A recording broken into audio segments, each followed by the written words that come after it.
रवि का जन्म एक छोटे से गांव में हुआ था। उसकी मां सुनीता एक गरीब लेकिन मेहनती महिला थी। जब वह गर्भवती थी तभी उसके पति का स्वर्गवास हो गया था। उस समय उसकी दुनिया अंधकारमय हो गई थी, लेकिन उसने हार नहीं मानी। उसने अपने पेट में पल रहे बच्चे को ही अपनी ताकत बना लिया और संकल्प लिया कि वह अपने बेटे को एक अच्छा जीवन देगी। सुनीता ने दूसरों के घरों में काम करके किसी तरह गुजारा किया। वह दिन भर मेहनत करती, फिर भी वह कभी अपने बेटे को यह महसूस नहीं होने देती कि वे गरीबी में जी रहे हैं। वह चाहती थी कि उसका बेटा पढ़ लिखकर बड़ा आदमी बने और जीवन में सफल हो। उसने अपनी खुशियों की परवाह किए बिना हर मुश्किल सहन की, लेकिन कभी भी रवि की पढ़ाई में कोई कमी नहीं आने दी। रवि भी अपनी माँ से बहुत प्यार करता था, लेकिन जैसे जैसे वह बड़ा हुआ उसे एहसास होने लगा कि उसकी माँ दूसरों के घरों में काम करती है। जब उसके दोस्त पूछते कि उसकी माँ क्या करती है तो उसे शर्मिंदगी महसूस होती। धीरे धीरे यह शर्म अंदर ही अंदर उसके मन में एक गांठ की तरह बैठ गई। उसे अपनी माँ का दूसरों के घरों में काम करना पसंद नहीं था, लेकिन वह कुछ कर भी नहीं सकता था। समय बीता और रवि पढ़ाई में अच्छा करने लगा। उसने अच्छे अंक प्राप्त किए और शहर के एक बड़े कॉलेज में दाखिला ले लिया। सुनीता के लिए यह गर्व का क्षण था। उसने अपना हर सपना अपने बेटे के लिए जिया था और अब उसे लगने लगा था कि उसकी मेहनत रंग ला रही है। रवि जब शहर गया तो वहां उसकी नई दुनिया बस गई। उसके नए दोस्त थे जिनके माता पिता बड़े अधिकारी या व्यापारी थे। जब वे अपनी महंगी गाड़ियों और आलीशान घरों की बातें करते तो रवि को अपने गांव की झोपड़ी और अपनी माँ का काम याद आ जाता। उसे यह सब पसंद नहीं था, इसलिए उसने अपने दोस्तों से माँ के बारे में झूठ बोलना शुरू कर दिया कि उसकी माँ एक छोटी सी दुकान चलाती है। एक दिन रवि का जन्मदिन आया। सुनीता ने अपनी सारी जमा पूंजी निकालकर उसके लिए एक महंगा उपहार खरीदा। वह बहुत खुश थी कि अब उसका बेटा बड़ा हो गया है और एक सम्मानित व्यक्ति बनने जा रहा है। उसने सोचा कि वह रवि को सरप्राइज देगी, इसलिए वह शहर पहुंच गई। जब वह कॉलेज पहुंची तो उसने रवि को अपने दोस्तों के साथ हंसते हुए देखा।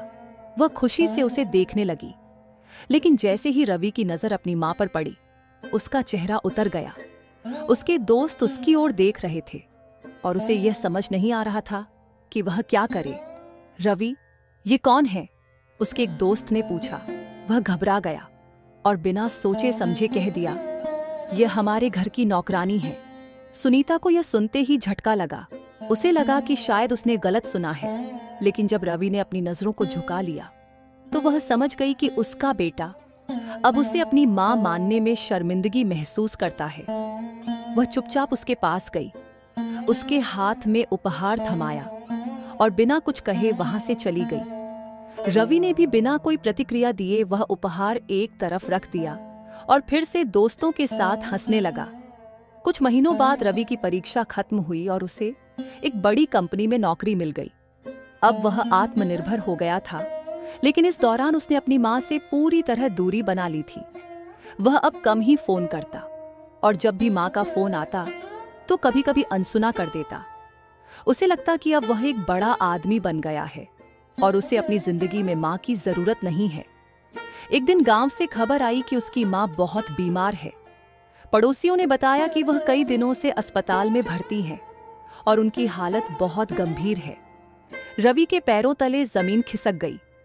उसने तुरंत अपना सब कुछ छोड़कर गांव की ओर दौड़ लगा दी। जब वह अस्पताल पहुंचा तो डॉक्टर ने बताया कि उसकी मां बहुत कमजोर हो गई है, क्योंकि उन्होंने खुद की देखभाल पर कभी ध्यान नहीं दिया। वे हमेशा अपने बेटे की चिंता में लगी रहीं और इसी वजह से उनका शरीर अंदर ही अंदर कमजोर होता चला गया। रवि मां के पास गया और उनका हाथ पकड़कर रोने लगा। मां, मुझे माफ कर दो। मैंने आपको कभी समझने की कोशिश नहीं की। मैंने आपके त्याग को नहीं पहचाना। मैंने आपको अपनी पहचान मानने में शर्म महसूस की, लेकिन आपने मेरे लिए सब कुछ कुर्बान कर दिया। कमजोर आवाज में सुनीता ने कहा, बेटा, माँ का प्यार बिना किसी शर्त के होता है। मुझे इस बात का दुख नहीं कि तुमने मुझे पहचानने से इनकार किया, बल्कि इस बात की खुशी है कि तुम आज अपने पैरों पर खड़े हो। मैंने हमेशा तुम्हारी भलाई चाही है। रवि की आंखों से आंसू नहीं रुक रहे थे। उसने माँ को गले लगाया और कहा, माँ, अब मैं आपको अपने साथ शहर ले जाऊंगा। अब मैं आपकी देखभाल करूंगा। लेकिन नियति को कुछ और ही मंजूर था। कुछ दिनों बाद सुनीता ने आखिरी सांस ली।